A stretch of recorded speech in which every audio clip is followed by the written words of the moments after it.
Tá. Oi, gente, boa tarde. Eu sou a Carla e vou falar sobre o efeito Compton. Então, para começar, eu já vou dar um resumo do que é o efeito Compton para vocês já situarem sobre esse experimento que eu vou falar dele. Então, nada mais é que o efeito Compton nada mais é que é o espalhamento de um fóton quando esse fóton incide sobre uma partícula carregada. Então, quando ele incide sobre esse fóton incide na partícula carregada, no caso aqui eu coloquei o exemplo do elétron, ele vai sofrer o espalhamento, que é a troca de direção quando ele está incidindo. E assim, por conta desse espalhamento, o fóton espalhado ele vai ter uma energia menor do que a energia do fóton incidente. E geralmente acontece esse efeito quando a gente está na faixa do raio-x e do raio gama. Então, basicamente, esse é o efeito Compton. Agora, eu vou começar a explicar com mais detalhes esse efeito. Primeira coisa aqui que eu trouxe é mostrar e falar um pouco quem que foi o Compton, que ele chama Arthur Holly Compton. Não sei se eu pronunciei certo o nome dele. Então, o Compton, ele observou esse fenômeno em 1923. E também ele deduziu matematicamente esse efeito. E aqui vale ressaltar que o ano que vem, em 2023, ele vai completar 100 anos desses efeitos das primeiras observações de Compton. Aí, posteriormente, em 1927, o Compton então vai ganhar o seu prêmio Nobel por conta dessa descoberta. Outra coisa interessante do Compton é que ele liderou o laboratório de metalurgia da Universidade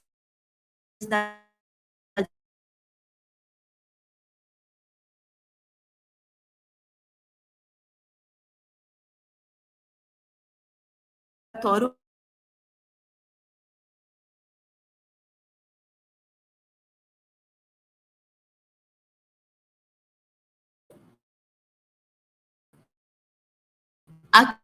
Aqui eu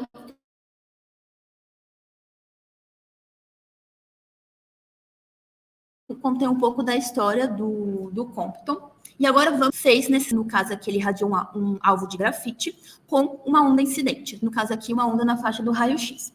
Essa onda incidente, ela vai vir com um comprimento de onda inicial. Quando ela irradia aqui e interage com o alvo, a gente vai ter o espalhamento desse feixe. Então, aqui, o espalhamento é essa mudança de trajetória do feixe. Então, ele vai sair aqui, o feixe vai ser espalhado no ângulo θ. Aí, o Compton, ele conseguia fazer essa medição do feixe espalhado com um sensor aqui. E aí, ele fez algumas observações. A primeira observação que ele conseguiu ver nesse experimento era que o comprimento de onda da onda incidente era o lambda zero. Quando o feixe era espalhado pelo alvo, ele observou que o comprimento de onda mudava em relação ao fóton incidente, ao feixe incidente. E não só isso, ele observou que esse comprimento de onda era maior que o comprimento de onda incidente, tá? E com esses dados, o Compton fez os gráficos, esses aqui são uns exemplos que eu tirei do livro do Halliday, de alguns. Então, a gente observa aqui os gráficos de intensidade por comprimento de onda que o Compton conseguiu medir aqui quando o feixe era espalhado. Então, o que ele observou? Que quando o feixe era espalhado, a gente tem vários comprimentos de ondas espalhados. Esse feixe é espalhado, mas ele sai com vários comprimentos de onda. Só que uma característica do efeito Compton a gente tem 2 picos de intensidade máxima. E o que ele observou foi que um dos picos, como a gente observa aqui variando o ângulo, é exatamente o pico de comprimento de onda do feixe incidente. Nesse exemplo aqui do Halliday, ele traz que a onda incidente tem 71,1 picômetros. Então, você observa que sempre o primeiro pico vai ter exatamente o valor de comprimento de onda da onda incidente. Só que o ponto aqui é que ele observou que esse experimento vai ter o segundo pico. E nesse segundo pico, ele tem um comprimento sempre maior do que do feixe incidente. E vocês observam também que aumentando o ângulo aqui de espalhamento, você tem você observa que o segundo pico vem com um comprimento, né, uma distância em relação ao primeiro pico, vai aumentando, né? Então a gente vai aumentando essa distância. Essa distância que a gente chama de delta lambda é o que a gente chama de deslocamento Compton. Então, basicamente, isso daqui foi a observação do experimento do Compton. Aí, a gente tem que lembrar que esse experimento foi lá em 1923. Naquela época, a gente já tinha algumas teorias que já tinha surgido, principalmente utilizando alguns conceitos da física quântica, e também a gente já tinha, então, a física clássica bem consolidadas. E aqui, primeiramente, antes de eu explicar quais foram o que o Compton propôs nessa explicação, eu trouxe aqui uma explicação, como que seria uma explicação clássica para esse efeito, primeiramente. Então, se a gente pegar a física clássica e tentar explicar exatamente essas observações, será que a gente consegue um bom resultado para isso? Então, primeiramente, tem que entender que, utilizando a física clássica, a onda incidente é uma onda eletromagnética que a gente sabe que tem os campos elétricos e magnéticos oscilantes. Se a gente pensar nesse caso só em relação ao campo elétrico, o campo elétrico ele vem com uma oscilação, com uma frequência F aqui que eu coloquei. Quando esse campo elétrico interage com o elétron livre do alvo, ele vai transferir energia para esse elétron, fazendo com que esse elétron ele também oscile. Só que esse elétron vai oscilar também na mesma frequência.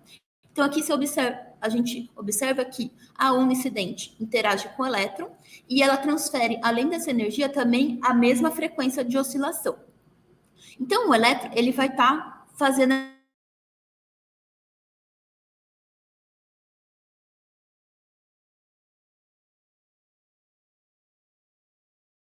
da real, lá na antena a gente coloca,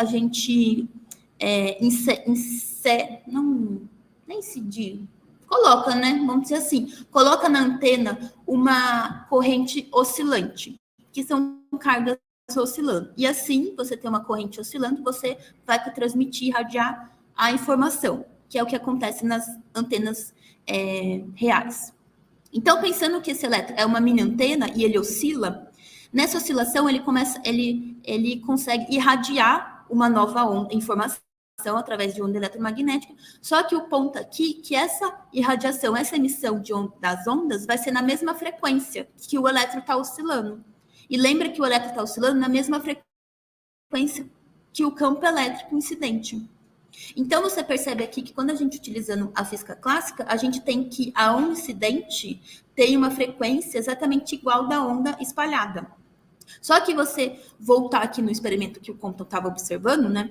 Ele percebeu que o comprimento de onda do feixe espalhado é completamente diferente do feixe incidente. Então, a gente percebe que o modelo clássico, ela não explica o que o Compton estava observando. Então, simplesmente isso não acontece nesse experimento Compton, tá? Então, o Compton, ele utilizou de outros artifícios para explicar esse fenômeno que estava acontecendo. E qual foi a interpretação de Compton? Primeiramente, ele postulou que o feixe de raio-x incidente no alvo, ele não era uma onda de frequência F. Sim, ele considerou aqui, utilizando já alguns princípios da física moderna, que o feixe incidente, ele, na verdade, era fótons com energia HF, tá? Pacotes de energia. Outro ponto que ele considerou é que esses fótons, então, na hora que ele colide com os elétrons livres do alvo, praticamente você pode considerar ele sendo colisão de duas bolas de bilhar. Não sei se vocês conhecem como bilhar ou sinuca, né? Aquele jogo de bolas. E a outra consideração é que a radiação espalhada, ela também é composta de fótons. Então, a gente tem fótons incidindo, interagindo com o elétron, como se fosse duas bolas se batendo, né? Duas bolas de bilhar, uma colidindo com a outra. E aí, a gente tem o fóton também espalhado. Ok? Outra consideração aqui também é que quando esse fóton incidente interage com o elétron do alvo, a gente considera que esse fóton, na verdade, é uma partícula, não uma onda, tá? Então, na interação, a gente considera que o fóton é uma partícula. O quarto ponto é em relação à energia. Então, o que acontece? O fóton, ele incide com uma determinada energia. Quando ele interage com o elétron, ele vai transferir uma parte dessa energia para o elétron. E assim, então, a gente vai ter depois o fóton espalhado, só que esse fóton espalhado, então, vai ter uma energia menor do que o fóton incidente. Se a gente tem um fóton espalhado com uma energia menor, então quer dizer que a gente tem esse fóton espalhado tem uma frequência menor. E lembrando que frequência é inversamente proporcional ao comprimento de onda, então esse fóton espalhado vai ter um comprimento de onda maior, que é exatamente o que o Compton estava observando. Mas outro ponto aqui, até eu coloquei um asterístico aqui nessa energia, que se você for pensar na parte de fóton e na teoria de fóton, né, somente o que o Planck explicou de fóton e postulou, você tem que lembrar que o fóton, a energia do fóton, ela é quantizada. Então, simplesmente é aquele valor de energia que o fóton tem. Então, simplesmente a gente não pode ir lá e quebrar o fóton, porque como principalmente essa palavra que transfere, simplesmente você não vai pegar o fóton e quebrar o fóton no meio e dar uma parte da energia para o elétron e a outra parte vai ser o fóton, o restante do fóton. Não. Aí, por isso que eu coloquei esse asterístico, porque aqui a gente tem que fazer uma explicação utilizando a teoria quântica, que na verdade o que acontece nesse processo é que o fóton incidente, ele vem com a energia. Quando ele interage com o elétron, esse elétron, ele vai absorver totalmente o fóton. Então, o fóton incidente, basicamente, ele vai sumir, porque o elétron vai absorver todo ele. Aí, quando o elétron absorve esse fóton, uma parte, daí que essa parte dessa energia, o elétron pega para ele, que daí vai ser transformado em energia cinética, e o elétron vai conseguir fugir, né, sair do átomo, e a outra parte da energia que restar, o elétron, ele vai emitir um novo fóton. Então, basicamente, o fóton espalhado não é necessariamente o mesmo fóton incidente, porque o fóton espalhado é o elétron que está emitindo, com a energia restante do qual ele absorveu, tá? Então, por isso que eu coloquei esse asterístico aqui na energia. Outro ponto também, como a gente está considerando que o fóton está colidindo igual duas bolas de bilhar, e também nessa interação entre fóton e elétron, ele é uma partícula, o Compton também observou que, então, o fóton ele tem energia e momento. Então, nesse efeito, a gente vai ter conservação tanto da energia quanto do momento, tá? Nesse processo de colisão entre o fóton e o elétron. Mostrado o que o Compton postulou e interpretou, agora a gente vai entender matematicamente como que a gente explica esse efeito. Então, primeiro, como eu falei, a gente vai ter conservação de energia em momento. Então, a gente vai separar. Primeiro aqui eu trouxe a conservação do momento. Então, aqui, lembrando que conservação, você tem que ter tudo que você tem antes da colisão, tem que ser exatamente tudo que você tem depois. E na parte do momento, então aqui eu coloquei esse desenho que eu tirei do livro, Heisberg, fala? Iceberg. Que ele mostra aqui que você vai vir um fóton com uma energia inicial e um momento inicial, também com comprimento de onda. Ele vai vir, vai colidir com o elétron, que o elétron está em repouso. Depois da colisão, o que acontece? A gente vai ter um fóton espalhado, que ele vai vir com outra energia, outro momento e outro comprimento de onda. E o elétron, ele vai adquirir energia cinética em momento dele. Tá? Então, aqui, para a gente fazer a dedução matemática, eu vou primeiro olhar no eixo X e ver quais são os momentos que estão em cima do eixo X. Primeiramente, nessa foto antes, a gente tem momento do fóton incidente, o elétron não tem momento. Então, por isso que só fica P0 aqui. No depois, a gente vai ter tanto o momento do fóton quanto o momento do elétron. Então, a gente faz a decomposição aqui do vetor no eixo X. Então, a gente fica com essa equação e depois a gente faz a mesma coisa agora no eixo Y. Antes da colisão, a gente não tem nenhum momento em cima do eixo Y e agora, depois da colisão, a gente faz a decomposição aqui do momento do fóton e do elétron e fica com essa expressão, tá? Dessas expressões para essa daqui, o que eu fiz? Eu só passei o P1 cosseno θ para o outro lado e também passei esse negativo para o outro lado. Então, eu tenho essas duas expressões. Agora, eu elevei ambas as expressões ao quadrado. Então, fiz esse cálculo, né? Elevar tudo ao quadrado. Eu chego nessas duas expressões. Aqui, agora, eu vou fazer a soma delas. Eu somando elas, eu chego nessa primeira expressão. Então, aqui a gente tem pela conservação do momento, alguma relacionando o momento do fóton incidente, o momento do fóton espalhado e o momento do elétron, tá? Então, a gente guarda essa expressão aí, que é a partir da conservação do momento. Agora, a gente vai vir e vai analisar qual que vai ser a conservação de energia. Só que aqui nesse ponto, a gente tem que considerar que a conservação de energia a gente tem que utilizar as equações relativísticas. Por quê? O fóton, ele está na velocidade da luz. E o elétron, a gente considera que ele também vai sair aqui do núcleo com uma velocidade próxima da luz, ou a própria velocidade da luz, tá? Então, a gente tem que considerar essas relações relativísticas. Então, se a gente pegar qual que é a energia antes, tem que ser igual à energia depois, por conta disso que ela tem que ser conservada, a gente chega nessa primeira expressão. Então, antes, o que a gente tinha? A energia do fóton e a energia do elétron. Então, aqui está a energia E0 do fóton e a energia de repouso do elétron. E depois, o que a gente tem? A energia do fóton espalhado, a energia cinética do elétron, que ele adquire, e também a energia de repouso do elétron. Essa energia de repouso, né, a gente cancela, fica com essa expressão, e aqui a gente só isola a energia cinética. Então, a energia cinética que o elétron vai adquirir vai ser a diferença entre a energia do fóton incidente menos a energia do fóton espalhado. Tá bom?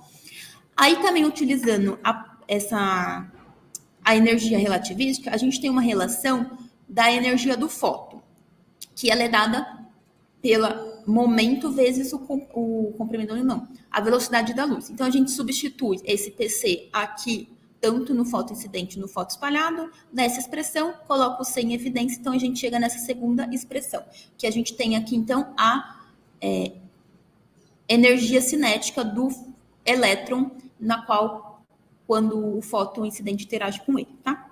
Então, aqui a gente tem a primeira expressão, que é essa daqui, que a gente tem, então, a relação do momento do elétron, e tem a outra expressão aqui com a energia cinética do elétron, tá? Agora, pensando em energia relativística total, e aqui a gente vai fazer em cima do elétron que que adquiriu aqui energia cinética, essa daqui é a equação relativística. A gente vai, então, substituir essa energia do elétron, que é a energia cinética, mais a energia de repouso, a gente coloca aqui, substitui na equação, eleva isso ao quadrado, manipula as equações e chega nessa expressão 3. Essa expressão 3 nos mostra que a gente tem, então, a energia cinética do elétron, a massa do elétron, a velocidade da luz e o momento do elétron. Então, o que a gente vai fazer? Como a gente, na expressão 1, que é essa daqui, a gente tem o momento do elétron. Na expressão 2, a gente tem a energia cinética, a gente substitui, então, a energia cinética e o momento dessa equação 3. Então, substituindo essas expressões a expressão 1, 2, na 3, e manipulando, juntando o que tem que juntar, anulando o que tem que anular, a gente chega nessa última expressão aqui. Nessa última, eu multipliquei, então, ela pela constante de Planck, que me dá essa expressão, e tem uma relação que nos dá que sempre a constante de Planck dividido por momento é o comprimento de onda, tá? Então, aqui, ó, a constante de Planck, que é o H, dividido pelo momento do fóton espalhado, lembra que o 1 aqui, pelo desenho que eu mostrei, é o fóton espalhado e o 0 é o fóton incidente, tá? Então, aqui eu vou ter o comprimento de onda do fóton espalhado, menos, aí tem H sobre P0, é o comprimento de onda do fóton incidente. Então, aqui você percebe que a gente tem o comprimento de onda do fóton espalhado menos o comprimento de onda do fóton incidente. Então, aqui a gente tem aqui uma variação de comprimento de onda, na qual essa variação de comprimento de onda a gente dá o nome para ela de deslocamento côncavo. Igual esse H M0C, então é a massa do elétron vezes a velocidade da luz. Multiplica 1 menos cosseno θ. Essa relação de H sobre M0C é esse comprimento de onda C, que ele é chamado de comprimento de onda Compton, tá? Esse comprimento de onda, essa massa aqui, é a massa do alvo que você está trabalhando. Então, se o elemento que você está colidindo para fazer o espalhamento é um elétron, então vai vir a massa do elétron. Se é um átomo inteiro, vamos supor, de carbono, você entra a massa do carbono aqui, tá? Então, essa aqui é o M0, é a massa com quem você está interagindo para fazer o espalhamento. Então, essa equação é chamada de equação Compton, e aqui eu só calculei qual seria o comprimento de onda de Compton quando a gente tem interação com o elétron, que é dado na ordem aqui de 10 elevado a menos 12 metros. Ok? Então, aqui, voltando no gráfico, então, assim, essa equação foi a dedução que o Compton fez para explicar esse fenômeno. Voltando no gráfico, lembra que esse delta lambda, que é essa expressão, é o deslocamento Compton. O deslocamento Compton, como eu já tinha comentado, nada mais é que a diferença entre os dois picos, é a distância entre esses dois picos, o primeiro pico e o segundo pico. Tá? E a gente consegue observar aqui que esse deslocamento Compton, ele basicamente depende do comprimento de onda, quer dizer, do comprimento de onda, não, do ângulo de espalhamento, tá? Então, se a gente for pensar aqui que a gente tem o comprimento de onda do Compton do elétron, então você variar o ângulo de espalhamento, você tem o deslocamento, você vai variando daí o deslocamento. Lembrando que aumentando o ângulo espalhado, né? Esse ângulo θ aqui espalhado, você aumenta o deslocamento Compton, tá? Agora, vamos entender um pouco o que significa cada pico.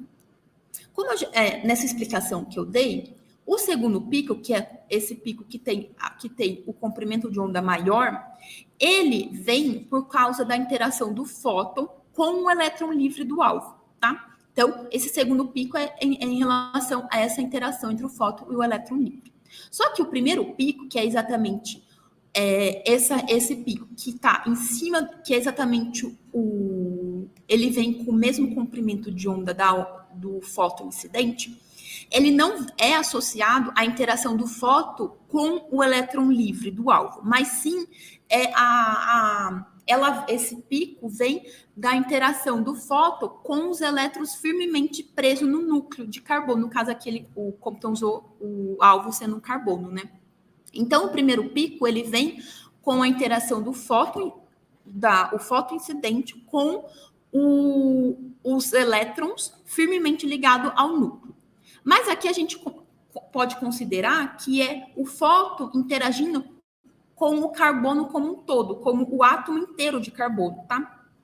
Então, esse primeiro pico vem disso. Mas como assim, Carla? Aqui até eu trouxe um cálculo que para vocês perceberem que esse deslocamento Compton não vai fazer diferença nesse primeiro pico, que é o seguinte.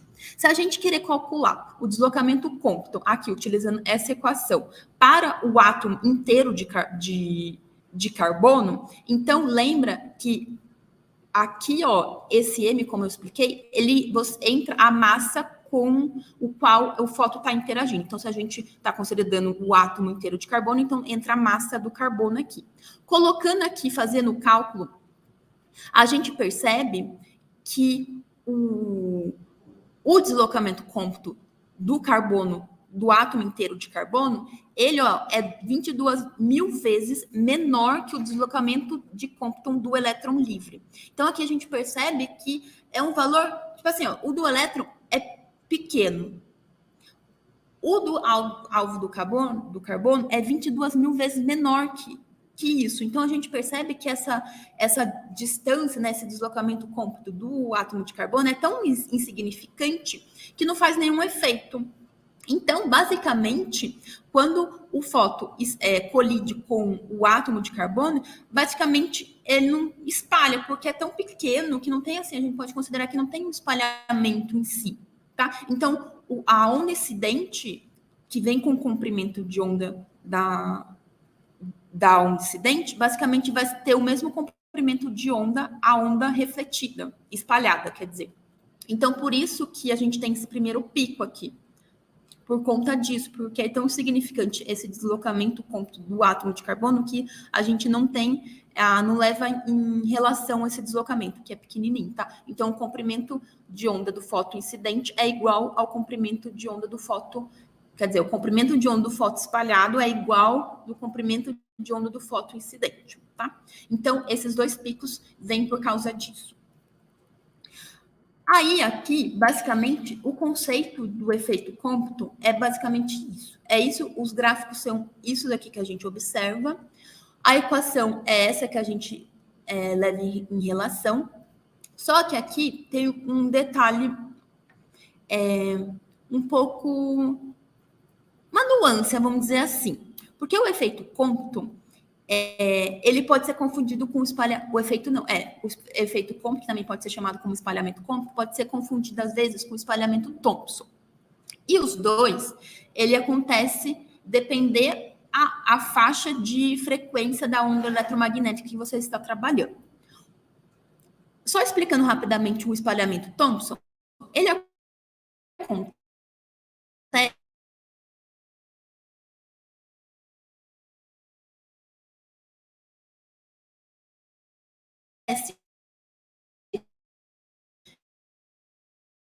e é exatamente isso, porque quando o Thomson foi explicar esse espalhamento, foi lá em 1900. E em 1900, se vocês lembrar, a gente estava... o Planck tinha acabado de colocar sua teoria da quantização de energia, então Thomson não tinha essas ferramentas como o Compton tinha para explicar esse espalhamento, tá? Então, aqui, ele explica, utilizando a física clássica, que é exatamente o que eu já expliquei lá, os elétrons interagem com o fotoincidente, fica oscilando na mesma frequência e emite uma onda com o mesmo comprimento de onda do feixe incidente, tá? Só que o que é relevante é essa parte aqui, ó, que o efeito Thomson, ele domina quando a gente trabalha com faixa de frequência da luz visível, do micro-onda ou das ondas de rádio. E uma das características dessas faixas é que você tem um comprimento de onda maior. Então, você tem um comprimento de onda grande. Então, quando você tem um comprimento de onda grande, utilizar o espalhamento Thomson já está ok, porque você consegue explicar claramente o que está acontecendo, tá? Diferente quando a gente utiliza o espalhamento Compton. Então, o espalhamento Compton, ele vai dominar quando a gente já vai para a faixa de frequência tendo comprimentos de ondas pequenos, que são quando a gente entra na faixa do raio X ou do raio gama. Tá? Então, aqui tem essa nuance, dependeu a faixa e o comprimento de onda que você está trabalhando, você pode explicar o efeito que está acontecendo utilizando o Thomson, que são quando a gente tem comprimento de ondas grande, e quando a gente diminui o comprimento de onda, a gente utiliza o espalhamento Compton, tá? Aí eu trouxe aqui só uma frase que traz essa nuance de diferente em relação ao comprimento de onda. Eu tirei do livro, lá na página 65, que ele fala assim, ó, é na região de pequenos comprimentos de onda que os resultados clássicos deixam de explicar o espalhamento de radiação. Assim, os efeitos quânticos tornam-se aparentes. Que é basicamente o que eu expliquei. Se você for diminuindo o comprimento de onda, a física clássica não consegue mais explicar os efeitos que a gente está observando. Então, a gente tem que utilizar das ferramentas da física quântica para explicar o fenômeno que a gente está observando. Aí você pode estar me perguntando, falando assim, cara, você explicou esse espalhamento Compton, mas, na verdade, onde a gente usa, né? Para que a gente vai utilizar esse espalhamento? E aqui, a gente que faz física médica, na verdade, a gente tem que conhecer muito sobre o espalhamento Compton, porque, basicamente, a radiação ionizante é a nossa, vamos dizer, ferramenta de trabalho para a gente, físico-médico. Então, a gente conhecer o que acontece quando essa radiação ionizante interage com a matéria é fundamental. E eu trouxe aqui que os principais interações e efeitos que acontecem quando a gente interage a radiação ionizante com a matéria são esses 3 efeitos. E um dos efeitos é basicamente o efeito Compton. A gente tem, então, o efeito fotoelétrico, o efeito Compton e a produção de pares. Qual desses efeitos acontece e em que momento ele acontece? Isso aqui vai depender da energia da onda incidente. Então, um exemplo aqui que eu trouxe, ó. Se a gente tem a radiação incidente, que tem energia menor de 100 keV, é keV que fala, né? keV, a gente tem uma maior probabilidade de ocorrência do efeito fotoelétrico. Se a gente incide um foto incidente com energia maior de 100 keV, então quem predomina, sim, é o efeito Compton. E agora, se a gente tem uma energia muito grande, aqui eu coloquei, no mínimo você tem que ter 1.022 MeV. Aí quem domina é a produção de pares. Então, para a gente físico-médico, é fundamental a gente saber todos esses efeitos na hora do estudo e também depois, na hora que a gente for trabalhar, um exemplo, trabalhar ou na parte da radioterapia ou da medicina nuclear ou em outras áreas que utiliza a interação da radiação com a matéria. Aqui eu trouxe, para já finalizando, essa tabela que eu achei bem interessante, que é desse artigo da Yoshimura, eu acho que é assim que fala, que nesse artigo ela fala um pouco da radiação ionizante com a matéria, e ela traz aqui os efeitos que acontecem. Aqui ela coloca outros dois efeitos, que é o espalhamento de coerente e a reação fotonuclear, mas a gente pode focar aqui nos três principais. Então, nessa primeira coluna a gente tem o efeito, na segunda coluna a gente tem o que muda no meio, na terceira coluna a gente tem o que muda na radiação incidente e depois o que acontece com a radiação ionizante produzida. Se a gente vir no efeito Compton e analisar o que acontece, então, o que muda no meio quando acontece o efeito Compton? Então, o que acontece é a ionização do átomo. Porque se você lembrar aqui que eu já falei do efeito Compton, a radiação ionizante, o fotoincidente, quer dizer, ele vai interagir com o elétron, na qual esse elétron vai absorver essa energia e uma parte da energia ele vai ser transformada em energia cinética. Com essa energia cinética, então, esse elétron consegue fugir do átomo, tá? Então, assim, você vai ionizar esse átomo. Agora aqui, o que muda na radiação incidente? O que vai mudar é que o fóton perde energia e muda de direção. Então, o fotoincidente, ele vai perder energia, porque o elétron vai absorver, vai pegar uma parte para transformar em energia cinética. E qual é a radiação ionizante produzida? No efeito Compton, o elétron. Então, ele é rápido, porque ele sai com uma energia cinética, e o fóton produzido, depois da interação, ele vai ter uma menor energia e ele é espalhado.